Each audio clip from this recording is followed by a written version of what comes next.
Does growing up in a Christian home automatically mean that you're saved? Well, that's a good question. The answer is simply... Hi Team Resolute Christians, welcome back to today's video. If you're new to the channel, welcome, and if you're already a resident here, welcome back. Well, today we're going to look at whether growing up in a Christian home means that you're automatically saved. And this is similar to some of the argument that if you're in close proximity to someone who is saved, that automatically, you're kind of saved with that person, i.e. if you surround yourself with powerful men and women of God and you're always with them, automatically, you're good. I'm around these people, I'm good, right? But unfortunately, it ain't like that. And actually, I would say fortunately, it isn't like that, because God gave us free will, okay? He gave us the right to choose. He says, choose me. You have the option, but I would advise you to choose me. He says, choose life or death, choose light or darkness, but I caution you to choose life. As a good father, he will ask you to choose the right because he wants the best for you. But at the end of the day, it is your own free will. Now, a lot of us, sometimes we are born in a Christian home. Me, for example, I was born in a Christian home. My parents were Christians before I was even born.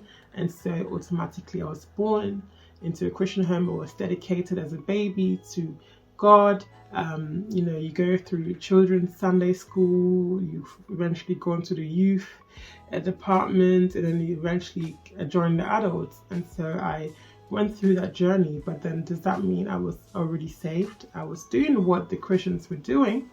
I was taking communion, I was praising and worshiping, I was praying.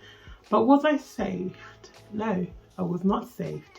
I had not consciously made that decision that I take Jesus as my Lord and Savior, that I believe that he died for me on the cross and arose again on the third day, and that he now reigns forevermore, and that he is my Lord. I had not made that confession. Some parents do a good job by answering their children's questions. Okay, so as the children are growing up and they're raised in a Christian home, yes, it's the right environment, but they need to have their own conviction of Jesus Christ. And some parents do good by answering certain questions or help the child understand about God. Perhaps the child might ask, why is the world here? Or, just questions that children may ask, and even youths may ask. And some parents do a good job at giving them truths in the Bible, honest truths, human knowledge. Or they do not such a good job and impose the religion upon them. In that aspect, it becomes a religion. When you impose the rules of Christianity, which is a religion, the religion which I'm anti-religion, right? I am for a personal relationship with Christ. You impose the rules of religion that on the Sunday you must go to church. If you do not go to church, you are a bad child. You're not explaining why, but you're imposing rules.